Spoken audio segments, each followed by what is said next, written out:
U.S. Secretary of State Mike Pompeo arrived in Turkey's capital Ankara after winding up his trip in Saudi Arabia. Pompeo met Turkish President Erdogan in Ankara to discuss the developments of the police investigation into the disappearance of the journalist.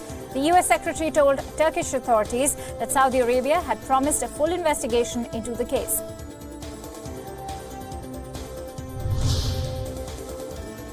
After reports that Maithripala Sirisena accused India of plotting his assassination, the Sri Lankan President called up Indian Prime Minister Narendra Modi.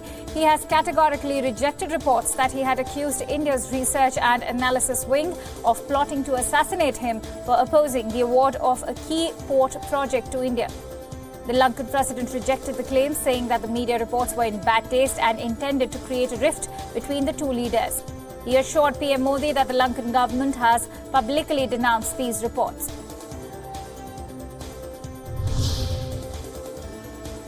Russian President Vladimir Putin gave a ride to Egyptian leader Abdel Fattah al-Sisi along Formula One circuit in Sochi. The vehicle for the president was provided by the Russian car company Oris, whose limousine carried Putin during his inauguration in May. The new limousine is said to become the heir to the Russian-made ZIL sedans that for decades transported Soviet leaders.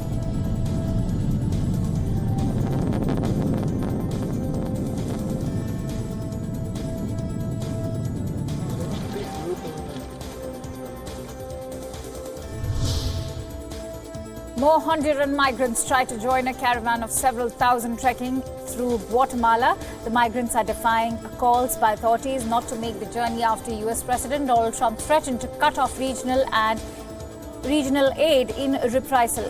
The caravan has been growing steadily since it left the violent Honduran city of San Pedro Sula on Saturday. The migrants hope to reach Mexico and then cross its northern border with the United States to seek refuge from endemic violence and poverty in Central America.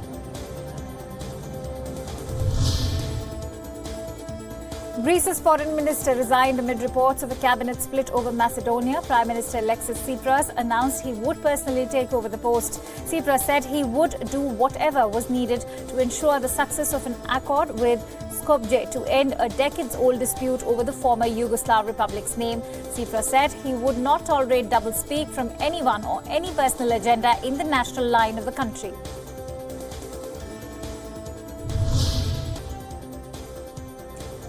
An Afghan lawmaker contesting this week's parliamentary elections was among 4 people killed by a bomb planted under his seat. The MP was killed as he prepared for election, becoming the 10th candidate killed in the past 2 months, with 2 more abducted and 4 wounded by hardline Islamist militants. The Taliban have ordered Afghans to boycott the much-delayed parliamentary polls in their battle to overthrow the Western-backed government and establish their own Islamist regime.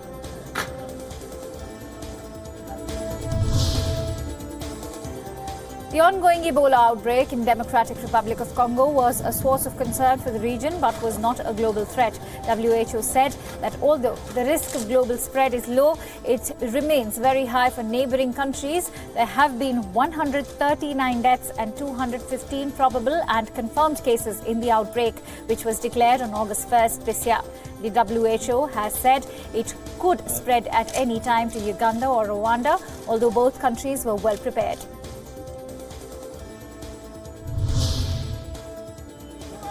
At least 1 person was killed as violent protests erupted in the streets of Port-au-Prince. The protests were sparked by allegations the government misused funds from a Venezuela-sponsored oil assistance program. Scuffles broke out between police and protesters armed with rocks and other projectiles. Demonstrators also lit rubbish fires in the streets as they clashed with police who fired tear gas.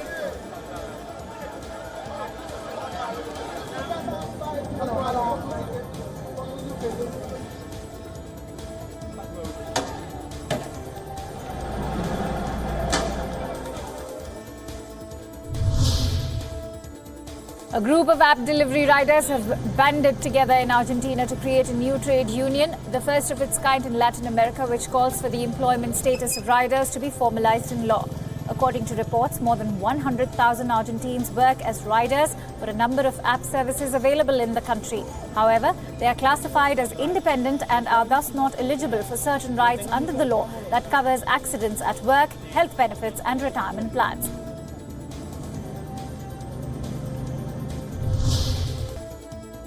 Four major U.S. public funds that hold shares in Facebook proposed removing CEO Mark Zuckerberg as chairman following several high-profile scandals. State treasurers from Illinois, Rhode Island and Pennsylvania and New York City Controller Scott Stringer co-filed the proposal. They oversee money, including pension funds, and joined activist and original filler Trillium Asset Management.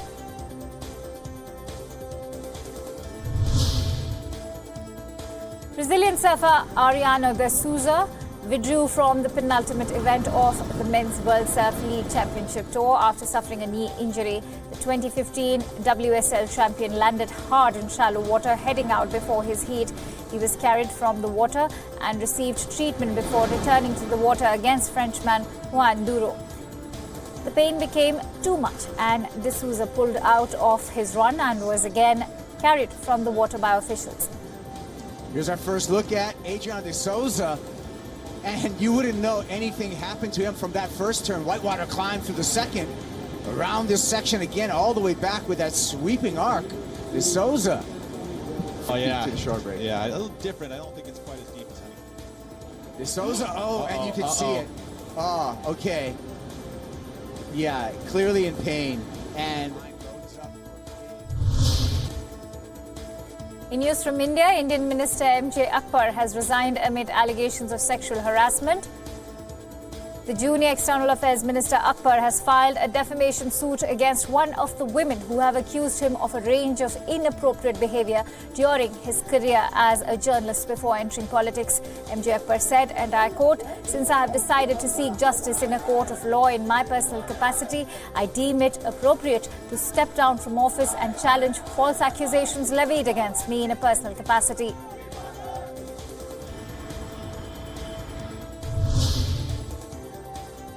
Section 144, which bars unlawful assembly, was imposed at midnight in 4 places near the iconic shrine of Ramallah. Yesterday, women were heckled, dragged and attacked. Reporters were also attacked for doing their job. The clashes erupted over women of menstrual age entering for the first time in centuries. No woman of the menstruating age group was allowed to enter the premises by protesters.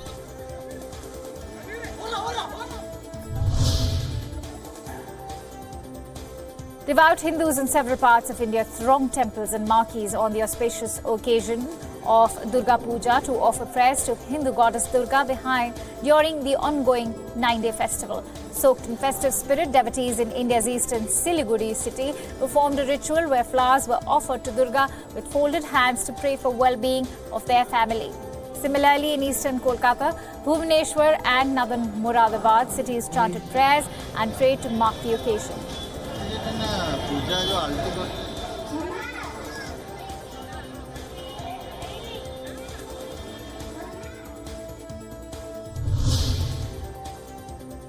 International solar car teams were in Santiago as they gear up for a grueling 2,600-kilometer race through some of Chile's most rugged terrain.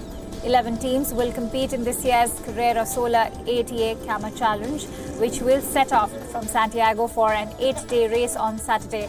Organizers call the competition the world's most extreme solar race, with the route passing through the driest desert on Earth.